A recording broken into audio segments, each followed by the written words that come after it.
જય શ્રી કૃષ્ણ, राधे राधे। आज आपने देवसैनी एकादशी पद्मा नाम की एकादशी की कथा सुनाऊं। आप ध्यान पूर्वक सुनिए सा।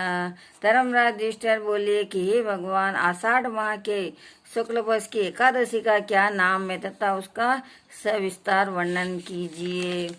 इस पर नारद बोले कि हे सूर्यवंशी मानधाता नाम का एक राजर्षि था। उस समय राजा के 3 वर्ष तक जल न बरसा।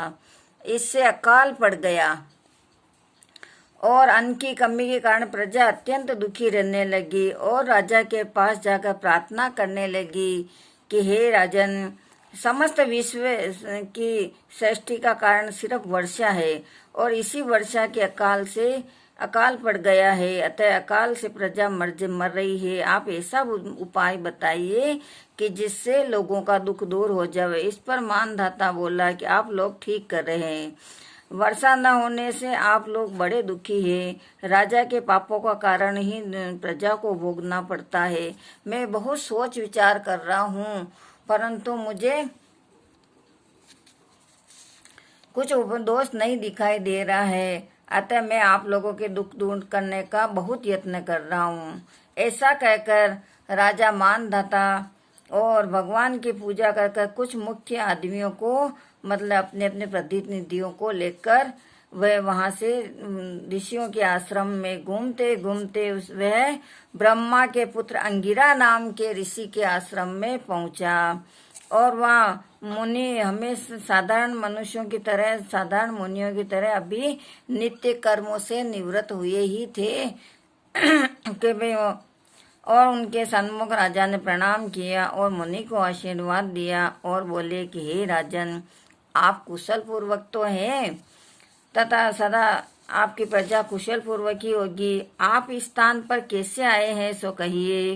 राजा मानधाता बोला कि हे महर्षि, आप मेरे राज्य में आपकी कृपा से सब कुशल है, परंतु अभी कुशलता नहीं है, क्योंकि मेरे राज्य में 3 वर्ष से जल नहीं बरसा है। अतः मेरे राज्य में अकाल पड़ गया है और महान दुख भोग रही है प्रजा के कष्ट को दूर करने के लिए इस पर बतलाइए कुछ उपाय, और मैं इसी आशा के साथ आपके पास आया हूँ। बड़े विनम्र भाव से वो कहने लगे।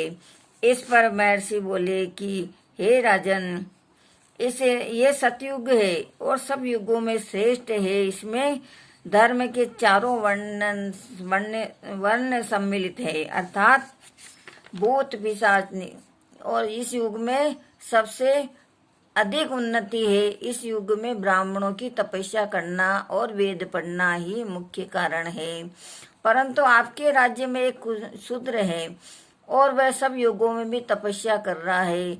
इस दोष के कारण आपके राज्य में 3 वर्ष से जल नहीं बरसा है। यदि आप प्रजा का भला चाहते हो तो आप शूद्र को मार दीजिए।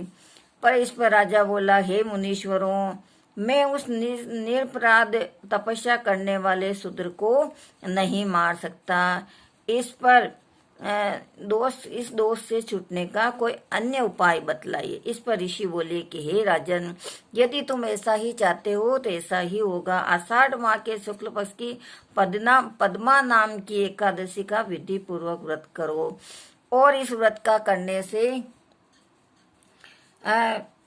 करने से तुम्हारे राज्य में जल बरसेगा और प्रजा सुख पाएगी, क्योंकि इस एकादशी का व्रत सब सिद्धियों को देने वाला है और उपद्रवों को शांति प्रदान करने वाला है। इस एकादशी का व्रत तुम प्रजा सेवक मंत्रियों सहित मुनि करो। और मुनि के वचनों को सुनकर राजा नगर में आया और विधि पूर्वक पद्मा नाम की एकादशी का व्रत किया, और उसके प्रजा बहुत खुश हुई और मनुष्य को सुख पहुंचा और खूब वर्षा हुई। इसलिए ये व्रत सबको करना चाहिए। ये व्रत इस लोक में भोग तथा परलोक में मुक्ति देने वाला है। इसकी कथा को पढ़ने और सुनने से समस्त पाप नष्ट हो जाते हैं और सबके घरों में मंगल होते हैं और भगवान की कृपा सबके घरों में बनी रहे। जय श्री कृष्णा, राधे राधे। लाइक कीजिए और आप कुछ भी गलती रह जाए तो क्षमा कीजिए।